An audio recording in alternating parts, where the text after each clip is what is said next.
Okay so hey what is up guys, स्वागत है आप सभी लोगों का एक और ब्रांड न्यू वीडियो के। तो गाइस यार, आज हम कुछ ऐसे वीडियो देखने वाले हैं ना जो आपका दिमाग खराब कर देगी। लेट्स गो यार भाई, आज का वीडियो शुरू करते हैं। ये वीडियो है भाई हार्डी फैक्ट्स की तरफ से एंड इस वीडियो का टाइटल है how this man became dog.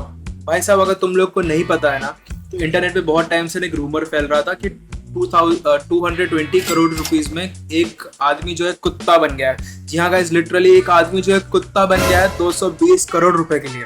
क्या आपको अगर ऐसे रकम ऑफर की जाए तो आप क्या कुत्ता बनना पसंद करोगे या बिल्ली या कुछ भी, जो भी आपको बनने के लिए बोले, जो भी ह्यूमन मतलब बन सकता है। ठीक है, चलो यार आज की वीडियो को शुरू करते हैं। कि आउल रात को जागते हैं और दिन में सोते हैं, लेकिन ऐसा क्यों? और क्या आप 220 करोड़ के लिए कुत्ता बन सकते हो? ये आदमी बना है और ये कुछ ऐसे वर्ल्ड। मैं तो बन जाऊंगा, बट यार एक ना टर्म्स एंड कंडीशंस होनी चाहिए, सिर्फ 1 साल के लिए, 2 साल के लिए या 2 महीने के लिए। अगर ऐसे टर्म्स एंड कंडीशंस हो ना तो भाई मैं तो रेडी हूँ। बट 220 करोड़ रुपए के लिए भाई, 1-2 करोड़ रुपए के लिए नहीं। अगर इतना पैसा दे रहे तो ही भाई, नहीं तो नहीं भाई। रिकॉर्ड्स हैं जिनको आप मुट्ठी मारते मारते तोड़ सकते हो। और भाई कैसे इस बंदे ने इंडिया की सबसे पहली फ्लाइंग कार बना डाली, जिसे देखकर चाइना ये कह रहा है टेक्नोलॉजी। तो भाई आज की इस वीडियो में मैं आपको 10 ऐसे ही रैंडम फैक्ट्स और इंटरेस्टिंग फैक्ट्स बताने वाला हूँ। सो बिना सोचे समझे वीडियो को फटाफट से अभी से लेट्स गो। भाई की वीडियो लाइक कर दो, मैंने कर दी है, और आप मेरी भी वीडियो लाइक कर दो। कोई इंसान डॉग बनने के लिए 220 करोड़ रुपए खर्च कर दे तो क्या आप बिलीव करोगे? जरा इस वीडियो को ध्यान से देखना। ये कोई एआई जनरेटेड वीडियो नहीं है, ये एक रियल पर्सन है जिसने अपनी बॉडी की सर्जरी करवा के खुद को डॉग में ट्रांसफॉर्म किया है। ये है जापान का तोका, जिसे बचपन से ही एक अजीब ड्रीम था एनिमल बनने का। समझ रहे हो, एनिमल बनना। लोग डॉक्टर, इंजीनियर और क्रिकेटर का सपना देखते हैं, लेकिन ये भाई साहब मतलब अलग। ब्रो व्हाट भाई, मेरे घर वाले मुझे ऐसे कुत्ता बुलाते हैं भाई। ये लो भाई है। क्या भाई, कैसे कैसे फैंटेसीज होती है लोगों की। लोगों को बिलियनर बनना होता है, मिलियनर बनना होता है। इन भाई साहब को कुत्ता बनना था भाई बचपन से। भाई क्या ड्रीम है भाई। मेरा ड्रीम था मैं पायलट बनूंगा या ऐसे कुछ, मतलब और 2-3 ड्रीम थे मेरे वैसे बचपन में, बट भाई ऐसा ड्रीम तो कभी नहीं था भाई मेरा। अलग ही लेवल के है। सो इसीलिए इस ड्रीम को रियलिटी में बनाने के लिए 2022 में तोका ने एक जापानीज कंपनी जेपेट से एक हाइपर रियलिस्टिक कॉस्ट्यूम बनवाया। इस कॉस्ट्यूम को बनाने में कंपनी को पूरे 40 दिन का टाइम लगा और इसकी कॉस्ट ऑलमोस्ट 20 लाख येन थी, यानी कि इंडियन करेंसी के हिसाब से 11-12 लाख रुपए। लेकिन रिसेंटली 2026 में उसने अपनी बॉडी को लिटरली एक डॉग में बदल दिया, जिसका खर्चा ऑलमोस्ट 220 करोड़ रुपए आया। वैसे अगर आपको इतने सारे पैसे मिले तो क्या आप बनना चाहोगे? नंबर 2। 1 मिनट भाई, उसको 220 करोड़ रुपए किसी कंपनी ने दिए या वो गधे ने खुद खर्च किए है? भाई अगर मेरे पास 220 करोड़ रुपए है, मैं ऐसा कभी कुछ ना करूं भाई। अबे भाई क्या है भाई, शिट भाई। दो ऐसे क्रिएचर लोग कुछ भी करते रहते हैं का कारण बन जाते हैं। सबसे पहले बेबी रूसा। ये एक इंडोनेशिया वाइल्ड पिग है। इसकी सबसे खतरनाक चीज है इसके ऊपर के घूमते हुए खतरनाक दांत। ये दांत धीरे धीरे पीछे की ओर मुड़ते हैं और एक टाइम ऐसा आता है कि ये दांत इनकी खोपड़ी के अंदर घुसने लगते हैं, और अगर इन्हें समय ना घिसा जाए और ना कट किया जाए तो ये इनके दिमाग के अंदर घुसकर इनकी मौत का कारण बन सकते हैं। नेक्स्ट है मच्छर। जी हाँ, छोटा सा मच्छर। जब भी कोई फीमेल मच्छर खून पीना शुरू करती है तो उसे ये नहीं पता होता कि रुकना कब है। वो तब तक खून पीती रहती है जब तक कि उसका पेट गुब्बारे की तरफ फैल ना जाए। और कई भाई ये फीमेल लोग भाई, मतलब किसी भी जगह फीमेल होती है, उनको दिमाग ही नहीं होता है क्या भाई? मतलब क्या, मतलब इतना खून पी रही है कि भाई वो फट जाए। Women. तो ये इतना ज्यादा खून पी जाती है कि ये फट जाता है, और यही इनकी मौत का सबसे बड़ा कारण है। डैम। नंबर 3। जब पूरी दुनिया रात को सोती है तब एक ऐसा जानवर जो अंधेरे में जागकर शिकार करता है और दिन में आंखें बंद करके आराम से सोता है। तो बताओ कौन है वो जानवर? आंसर है आउल। लेकिन आखिर आउल दिन में ही क्यों सोते हैं, रात को क्यों नहीं? देखो, आउल मोस्टली नॉकटर्नल बर्ड्स होते हैं, यानी कि उनका बॉडी और बिहेवियर रात में एक्टिव रहने के लिए नेचुरली एडेप्टेड होता है। रात के अंधेरे में एक्स्ट्राऑर्डिनरी आई साइट और पावरफुल हियरिंग उनके शिकार को लोकेट करने में हेल्प करती है, और उनकी आंखों को ऐसा बनाया गया है जिससे वो रात को इजिली सभी चीजों को देख सके। इसीलिए वो बहुत कम रोशनी में भी मूवमेंट डिटेक्ट कर सकते हैं। सबसे इंटरेस्टिंग बात कि आउल अपने शिकार की लोकेशन सिर्फ आंखों से ही नहीं बल्कि अपने हियरिंग पावर से भी एक्यूरेटली पहचान सकते हैं। लेकिन वही डे टाइम में उनका एनवायरनमेंट उनका नेचुरल हंटिंग स्टाइल के अपोजिट होता है। ब्राइट सनलाइट में उनकी लो लाइट विजन का एडवांटेज कम हो जाता है। इसीलिए जनरली आउल किसी ट्री होलो या किसी और जगह में छुपकर आराम से सो जाता है, और रात होने। डैम भाई, मैं भी उल्लू भाई, मैं भी रात को जागता हूँ और रात को ऐसा एकदम ही हंटिंग मोड पे चले जाता हूँ, गेम खेलता रहता हूँ भाई, पूरे रात वैलोरेंट खेलता हूँ भाई, मस्त भाई, सही है भाई। का इंतजार करता है। नंबर 4, भाई आखिर ये हाथी गुफा क्यों खोद रहे हैं, वो भी रात में। Okay. अफ्रीकन वाइल्ड एलिफेंट्स इन गुफा के 100 मीटर से भी अंदर तक जाते हैं, जहाँ पर अंधेरा बड़ा खतरनाक वाला होता है। इसीलिए एलिफेंट्स अंदर जाने के लिए स्मेल, साउंड और अपनी सूंड का यूज करते हैं। लेकिन क्वेश्चन ये है कि ये अंदर जाते ही क्यों हैं? देखो, माउंट एल्गन पार्क जहाँ पर ये गुफा मौजूद है, वहाँ साल भर काफी ज्यादा बारिश होती है, जिससे बारिश का पानी जमीन के अंदर सोडियम और बाकी मिनरल्स को अंदर तक गहराई में ले जाता है। और जब Okay. अब पेड़ पौधे इसी मिट्टी से न्यूट्रिएंट्स लेते हैं, तो उनके पत्ते और जड़ों में भी सोडियम और बाकी के मिनरल्स पहुंचते हैं। लेकिन वही हाथी को अपने मसल्स और बॉडी को सही से काम करने के लिए सोडियम और मिनरल्स की जरूरत पड़ती है। इसीलिए वो केव के अंदर जाकर दीवारों को अपने सूंड और दांत से तोड़कर उसे खा ले।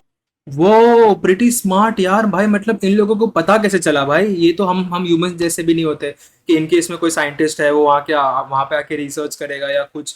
भाई स्मार्ट है भाई, लाइक भाई हम जितना सोचते हैं कि एनिमल्स जितने डफर होते हैं उतने होते नहीं है भाई, उनको बहुत कुछ पता होता है भाई नेचर के बारे में। लेते हैं, क्योंकि इस केव के पत्थर में काफी नमक और सोडियम भरा हुआ होता है, जो इन हाथियों के लिए बहुत जरूरी है। इसीलिए ये इन गुफाओं के अंदर जाते हैं, और ये ऐसा पिछले कई सालों से करते आ रहे हैं। नंबर 5, सालों से, सोचो, कल तक जहाँ कार ट्रैफिक में चलती थी, वही कार अगर रोड छोड़कर सीधा आसमान में उड़ने लगे तो? इसी काम को उत्तराखंड के रवि तमता ने कर दिखाया है, जिन्होंने हैप्पीडेस स्काइनेक्स प्रोटोटाइप नाम का एक single seater electric flying car develop किया है। रवि ने इसे अपने स्टार्टअप हैप्पीडेस स्काई के अंडर डेवलप किया, और अगस्त 2026 में अहोरा में इसका फ्लाइट टेस्ट भी किया गया। रिपोर्ट्स के अकॉर्डिंग ये मशीन बेसिकली मॉडिफाइड और अपग्रेडेड ड्रोन टेक्नोलॉजी पर बेस्ड है। लेकिन अब क्वेश्चन ये है कि रवि ने ऐसी फ्लाइंग कार बनाई ही क्यों? देखो, इसका सबसे बड़ा रीजन छुपा है उत्तराखंड के पहाड़ों में। अक्सर माउंटेन्स को रोड्स को क्रॉस करने में लोगों को बहुत ज्यादा टाइम लगता है। एग्जाम्पल के लिए 40 किलोमीटर का डिस्टेंस को पार करने के लिए कम से कम भी 90 मिनट का टाइम लग जाता है। लेकिन रवि का आइडिया ये है कि इसी टाइम को अराउंड 10 मिनट में कन्वर्ट किया जाए, जिससे लोगों का टाइम भी बचेगा। और सबसे क्रेजी बात, रवि ने इस कार को खुद के दम पर बनाया है। इनको ना ही किसी गवर्नमेंट ने फीस दी है, लेकिन रवि की इसी टेक्नोलॉजी की वजह से फ्यूचर में जल्द ही फ्लाइंग कार उड़ने वाली है। नंबर 6, क्या damn nice bro, nice nice, very very very good work भाई। लाइक मैं भी उत्तराखंड गया था, एंड उत्तराखंड बहुत प्यारी जगह है भाई, देवभूमि, एंड इतनी प्यारी जगह मैंने आज तक नहीं देखी है। उत्तराखंड और कश्मीर भाई बहुत बहुत प्यारी जगह है पहाड़ में, बट जितना ही पहाड़ खूबसूरत भी दिखते उतने ज़्यादा डेंजरस भी होते हैं वहाँ पे रहना। वहाँ पे कभी भी फ्लड आता है, कभी भी लैंडस्लाइड होता है, कभी भी कुछ भी होता है। तो जितना ब्यूटीफुल है उतना ज़्यादा डेंजरस भी है भाई। वहाँ के लोग जो रहते हैं, सब चीज़ें करते हैं भाई, heads off to you guys यार, बहुत बहुत अच्छा करते तुम लोग वहाँ पे। आपने कभी सोचा है कि ये साइंटिस्ट हमेशा चूहों पर ही एक्सपेरिमेंट क्यों करते हैं? मतलब किसी और एनिमल, डॉग या कैट के ऊपर क्यों नहीं, लेकिन हमेशा चूहा ही क्यों? देखो, चूहों पर एक्सपेरिमेंट वो जो कुत्ता बना है ना 220 करोड़ का, उस पे करो आप एक्सपेरिमेंट।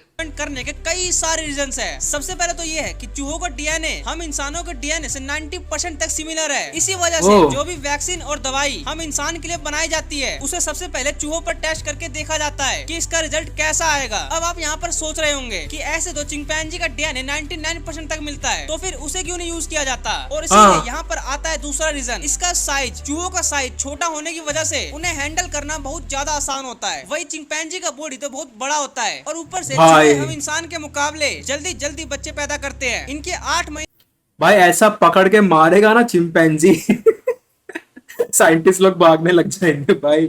उसको एक इंजेक्शन लगाया चिंपैंजी को तो भाई वो पीछे पड़ जाएगा। के अंदर पूरी सेना खड़ी हो सकती है। तो साइंटिस्ट कम समय में जनरेशन टू जनरेशन स्टडी कर सकते हैं कि भाई जो बीमारी पापा को है, वो बीमारी इसके बच्चे में जाएगी या फिर नहीं। ऊपर से इनकी बॉडी का सारा माल हम इंसानों जैसा ही होता है, पूरा डिट्टो का डिट्टो। तो सब कुछ मिलाकर अगर एक चीज कहूँ तो चूहों की वजह से ही आज हम जिंदा है। नंबर 7, ये कुछ ऐसे वर्ल्ड रिकॉर्ड्स हैं जिनको आप मारते मारते तोड़ सकते हो। समझ रहे हो ना? सबसे पहले एक पैर में सबसे ज्यादा जुराब डालने का रिकॉर्ड। इस चैलेंज का कॉन्सेप्ट लिटरली सिंपल है। तुम्हारे पास इसके लिए बहुत सारे सॉक्स होने चाहिए, एक स्टॉप वॉच और एक कैमरा। फिलहाल इस रिकॉर्ड को पेवल डर्डिक ने 2017 में अचीव किया था, जिन्होंने 30 सेकंड के अंदर 28 सॉक्स को पहनकर इस वर्ल्ड रिकॉर्ड को बनाया था। लेकिन असली डिफिकल्टी स्पीड और टेक्निक में है। और अगर आप सॉक्स को पहले से ही अरेंज करके करेक्ट साइज और और टेक्निक के साथ पहनोगे तो डेफिनेटली आप इस रिकॉर्ड को तोड़ सकते हो। Next, Damn. टाइम पर सबसे ज्यादा टी शर्ट पहनने का रिकॉर्ड। अब इसके लिए तुम्हारा शरीर बिल्कुल पतला होना चाहिए और अभी इस रिकॉर्ड हाँ। को कनाडा के टेड हेस्टिंग्स ने 17 फरवरी 2019 में अचीव किया था और टोटल 260 टी शर्ट पहनी थी, जिसे ये 200 देखने में टी-शर्ट। इंसान कम वो Bro. ज्यादा लग रहा था। लेकिन एक बार आप ट्राई तो कर ही सकते हो ना, ये भी बहुत आसान है, ऐसा मेरा दोस्त कह रहा है, मैं नहीं। नंबर 8, क्या आपने कभी सोचा है कि समुद्र में रहने वाले जानवर जमीन पर रहने वाले जानवर से इतने बड़े क्यों होते हैं? वेल, अगर आप देखो तो धरती पर सबसे बड़ा जानवर अफ्रीकन एलिफेंट को माना जाता है और समुद्र में सबसे बड़ा जानवर ब्लू व्हेल को, भाई जो कि व्हेल, हाँ। 5-6 अफ्रीकन एलिफेंट के बराबर होती है। और यही नहीं, समुद्र में इतने हाँ, बड़े इतनी बड़े बड़ी होती जानवर है। हैं कि 6-7 मंजिल के बिल्डिंग जितने बराबर हैं। एग्जाम्पल के लिए वहाँ के सी स्पाइडर भी इतना ज्यादा बड़ा होता है जितना हमारे यहाँ के घोड़े और डॉग होते हैं। पर यहाँ पे ये हो क्या रहा है, मतलब ना तो इनके पास प्रॉपर सनलाइट जाता, ना यहाँ पर खाना अच्छे से मिलता, हाँ, और ऊपर से विटामिन डी कैसे पानी का मिलेगा? प्रेशर, मतलब इनको तो और छोटा होना चाहिए ना, लेकिन ये तो बढ़ते ही जा रहे हैं। तो देखो, इसका सबसे पहला कारण ये है कि गहरा समुद्र का पानी ठंडा होता है और इसी वजह से इनमें ऑक्सीजन भी ज्यादा होता है। और अब जब जहाँ ऑक्सीजन ज्यादा है तो वहाँ के लिविंग बीइंग्स ऑटोमेटिकली बड़े होते जाएंगे। सेकंड रीजन, जमीन पर तो ग्रेविटी बिल्कुल अच्छे से काम करती भाई मतलब जिसकी हाइट छोटी है, अगर वो भाई पानी में अगर 1-2 साल गुजार ले तो भाई उसकी हाइट भी बढ़ जाएगी क्या?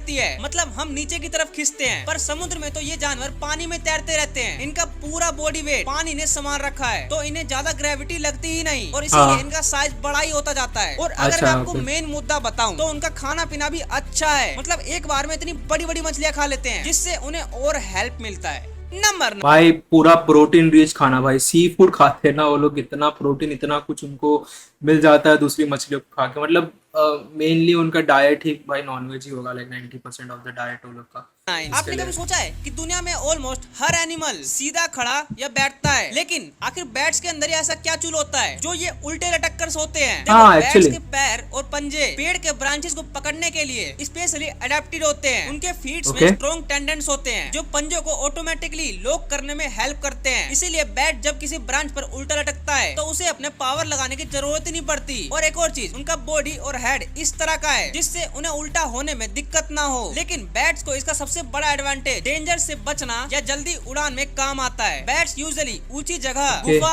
या किसी पेड़ पर लटकते हैं, तो जब भी कभी बैट्स को फ्लाई करना होता है तो उसे रनवे की जरूरत नहीं पड़ती। वो ब्रांचेस से सिंपली ड्रॉप होता है और अपने विंग्स को खोलकर उड़ान भर लेता है। ओह स्मार्ट, प्रीटी तो स्मार्ट। आओ देखते हैं कि एक इंसान सही है भाई, धरती पर टेक ऑफ अपना की जरूरत टाइम नहीं। किस जगह कितना और कैसे गुजारता है। तो एक एवरेज एज हम 80 साल तक मान लेते हैं, तो सबसे पहले 25 साल तो उसका सोने में ही निकल जाएगा, 5 साल खाने पीने में लग जाएंगे, और अब जो माल भरा है अंदर उसे निकालना भी तो है, तो 2 साल टॉयलेट में निकल जाएंगे, और फिर 15 भाई साहब इतने साल निकल जाते हैं अपने। साल पढ़ाई लिखाई करने में निकल 25 जाएंगे, साल पढ़ाई के बाद सोने 10 में। साल काम करने में, और अब आपको फोन भी तो चलाना है ना, जैसे अभी चला रहे हो। तो तुम्हारी जिंदगी के 12 साल मोबाइल और टीवी को देखने में निकल जाएंगे, 4 साल ट्रैवलिंग में जाएंगे, और अब थोड़ा टाइम अपना निब्बा निब्बी के लिए भी तो निकालोगे, सो 5 साल फ्रेंड सर्कल में निकल जाएंगे, और अब पूरी जिंदगी में 2 साल तो तुम बीमार रहोगे, तो 2 साल बीमार रहने और ठीक होने में लग जाएंगे, और अब फाइनली जो भी टाइम बचा है वो तुम्हारा है, अब उसमें आराम से जियो, जाओ जी लो अपनी जिंदगी। गाइस आई होप सो आप सभी लोगों को आज की वीडियो अच्छी लगी होगी। अगर अच्छी लगी तो प्लीज लाइक शेयर और सब्सक्राइब करो, एंड ये भाई का भी लिंक मैंने चैनल का जो डिस्क्रिप्शन में दे दिया, तो जाके मेक श्योर करो उनको भी आप सब्सक्राइब करो। ठीक है, तब तक के लिए बाय।